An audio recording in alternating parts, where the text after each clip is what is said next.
So we'll see you then for sure. I'm not currently trafficking any guns, sir, but maybe next year. Probably next year. What's a good time to start the show? Welcome to the Practical Pistol Show. My name's Ben. We've got the Merry Band of Retards here to answer your shooting questions. Grandmaster Matt. Hi. All right, Grandmaster Nick. Hey, guys. Grandmaster Tim also is here. Tim is here.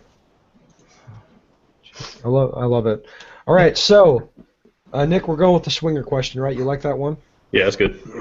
All right. Guy writes in, "Hi, Ben. I'm struggling with swingers. I can shoot A's and C's on swingers at medium distance, 10-yardish, with slow speed. However, I often shoot Delta Mike on swingers that are close, 7 yards and in, or any fast swingers. I usually track A-zone while shooting slow swinger target and get good hits. But for fast and close swingers, I aim once and shoot twice because they're too fast to track, but I want to shoot the target in one arc. I'll often shoot too late or too soon and get one Delta on the first shot and miss for the second shot, or Charlie Delta if I shot good. I want to know what's the best way to shoot 2As with fast swingers. Thank you so much." Nick, this was your pick. What's your initial thought reading over this thing? Well, my initial thought is that he's putting a little too much weight on the distance of the swinger. I think under normal circumstances, your goal should be to at least have an opportunity to shoot 2As. And whether you're going to do that one pass or two, I guess is kind of a function of distance and speed and probably some other factors. But I'm going to plan to shoot a swinger. Most of the time, I'm going to want to at least give myself a chance to shoot 2As. Okay. Occasionally, I might make a judgment call. If there's a long time. So you're thinking he may have to go 2 passes on some of these.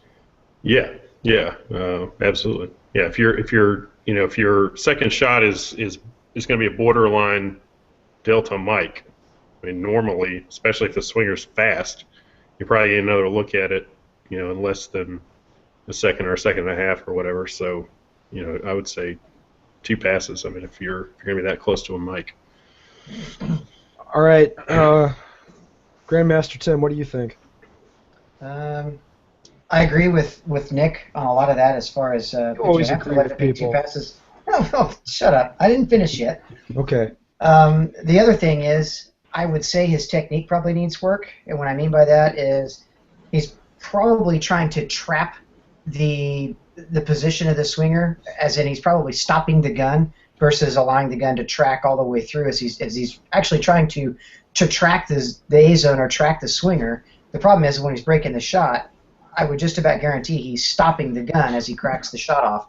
And the problem is then, of course, it immediately makes the shot late, which is probably what is causing, more times than not, the Charlie Deltas or the Delta Mikes. So the thing about shooting any kind of moving target is to keep the gun moving along with the target, even through the follow-through of the shot. You don't stop the gun to crack the shot off. Righto.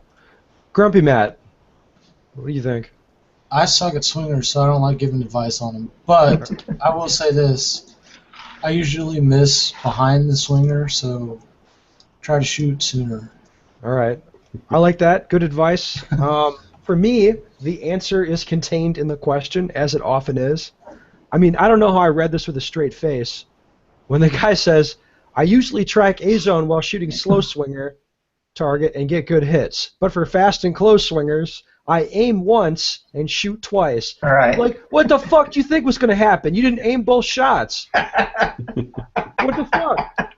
Now, hold on. There's a question, though. Sometimes I shoot at them and I aim and I hit them, and then I shoot and I don't aim and I miss. How does this go into the accuracy by volume thing? That's how I do it. But I know what I'm doing there. I'm gaming the system a little bit.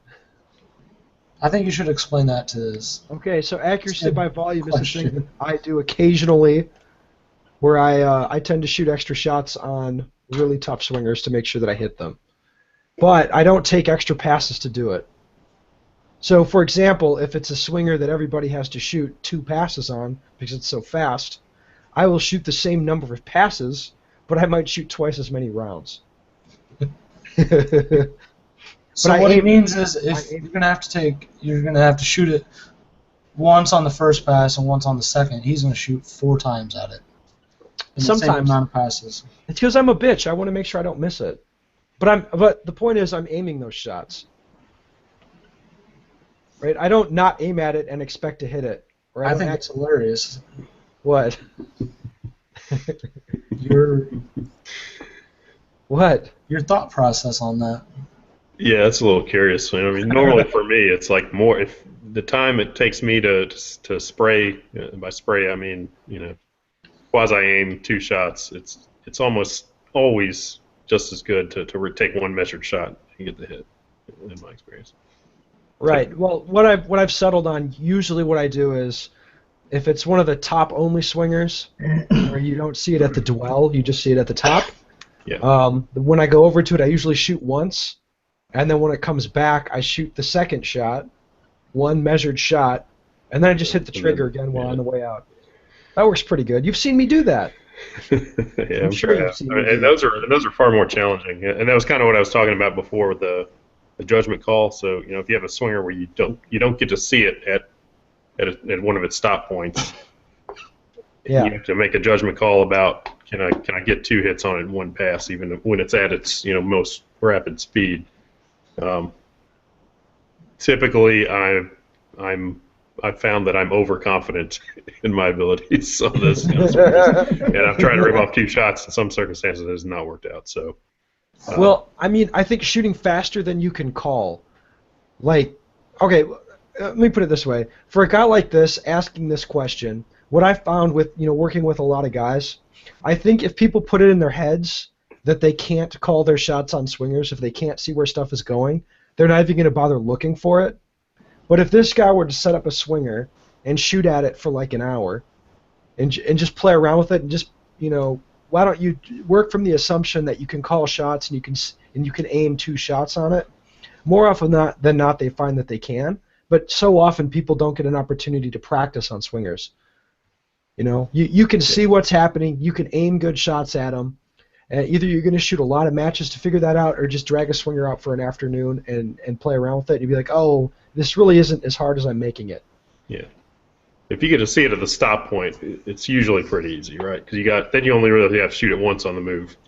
You're going to shoot it basically once when it's a static target, Yeah. and once when it's on the move, and you pick whether it's coming out or going away, whatever works out for you time-wise. But Yeah.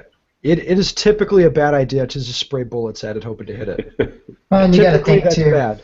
You got to think too. A lot of times, it's just like somebody that feels a little more confident shooting a far target because they tend to aim harder.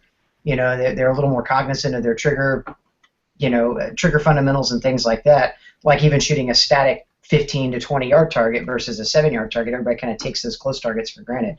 It's kind of the same thing. You look at a 7-yard swing and you're like, oh shit, I got that. So it's the same thing. They just kind of disregard the sights and just press a gun out there and pop 2 or 3 rounds at it, and then they're like, God damn, I missed. Well, yeah, you got to pay it the same respect. So. Yeah. Hopkins, you really don't feel comfortable giving advice? I fucking suck horribly at swingers. I've never thought that about you. I didn't think so either. I'm bad at I'm them. very critical of your shooting, but swingers isn't something I'd pick as a weak point for you. I personally feel like I suck at them, so I don't. It's one of the things I need to buy and invest in so I can actually practice it. And I think that a key thing to this is you can't just go out to a match and shoot them and do it. You need to actually physically practice with them. And I don't know where else you can actually do it. I don't think you can do it in dry fire, right? I don't know how the fuck you do it. Yeah. I mean, I've seen like the one you gotta computer actually programs physically where they shoot. move, but that's lame. It's not the same. Yeah, but it makes no sense to me to do that because you're doing You it need- on the size of your computer screen. That doesn't. You need the feedback. Exactly. No, you got to make friends with your local match director. Yep. So you can't be a dickhead. You can't be like Tim. You got to be nice to the guys. Be his friend. And then after the club match, just be like, "Can I borrow this swinger just for an hour? I'll give you whatever. I'll buy you lunch. Whatever you want." I don't know what match directors would hold you up for. Probably nothing. They probably, if you help them tear down and you're act respectful and shit, they'll probably let you do it. Because why not? And then you can train on it for an hour and put it away. And if you do that just a couple times, it's a big help. I was actually given a swinger like 10 years ago, and it helped me a lot just that I had it, and I was able to train with it. And after, I mean, I think I maybe shoot it like 3 or 4 times a year at this point, because logistically it's such a pain in the ass, and I don't really get that much out of it. Because once you sort of understand the gist with the swingers, you don't need to train that a whole lot. You just need to understand that, yes, I can aim my shots on this thing. I shouldn't be intimidated by this. I'm just going to shoot this like I would anything else. Yeah. I think confidence on it's pretty huge. That's what you've got, Hopkins. I know. Your confidence. No, not on those, dude. Yeah, you do. You walk up there, you're like, I got this bitch. I'm going to have it because I'm going to buy one and practice over the top ones for the Euro matches. I'll lend you mine. But you got to buy me lunch. You want to FedEx it to me for that? I will FedEx you my swinger. All right.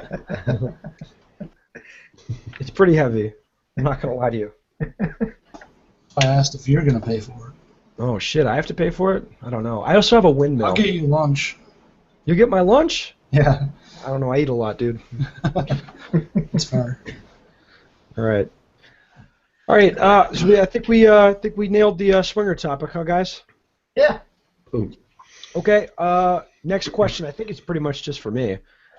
When you suggest a par time in your dry fire book, should I be completing the drill before the start of the second beep, or does it include the extra 0.3 seconds? I am mostly curious about the micro drills that have short suggested times of 0.4 and 0.6. The difference in those cases is quite significant. Yes, so you need to be done by the start of the second beep. So I'm sorry if that's bad news for you, but that's the way it's got to be. So if you're working like draws, 0.7 or 0.6 or whatever that you're working on, the start of the second beep that'll be your signal that you should be done. Tim, you do a lot of dry fire with tight power times, don't you? Mm-hmm. Yep, still do. Yeah. So, I don't know. I don't really have anything to add to that. There's nothing to add to that. No, it's like, yeah, dude, it's supposed to be done. Exactly. What do you mean? If I'm done before like the signal's over, I still have like a sub 1 draw and stuff, right? Who gives a fuck about your sub 1 draw? That's not what the drill is. What's the drill then? The drill's whatever I say the drill is in the red book, man. There are some that are what he's referencing, Hopkins, is the micro drills, which there might be some that are just press the trigger really quickly, or do half the draw or half a reload and then the other half of the reload. So then the drills end up being really small, but I mean I understand the confusion. So that will be hopefully rectified in a future update of that book. There's always going to be confusion though. All right. I don't have anything else. Do you guys have anything? No? Good. All right. Dynamic Duo, are you guys scheduling classes for next year yet? I'm taking requests and stuff. I've got Lysac, our buddy Lysac, trying to work on some stuff for Hoppy and I for Arizona for next year. So I'm waiting on him to get back with me. But yeah, right now schedule's still open. So if anybody wants to schedule a class with Matt and I, get a hold of me or get a hold of Matt, and we'll definitely get it on the schedule and get something set in stone and working with you guys. Yeah. If you want to schedule a class with me, we're probably looking at 2017. I'm just gonna keep it real. Jesus, that's awesome. That is so awesome. Ask my wife. She's not that thrilled. Yeah, I'm sure she might think it's awesome.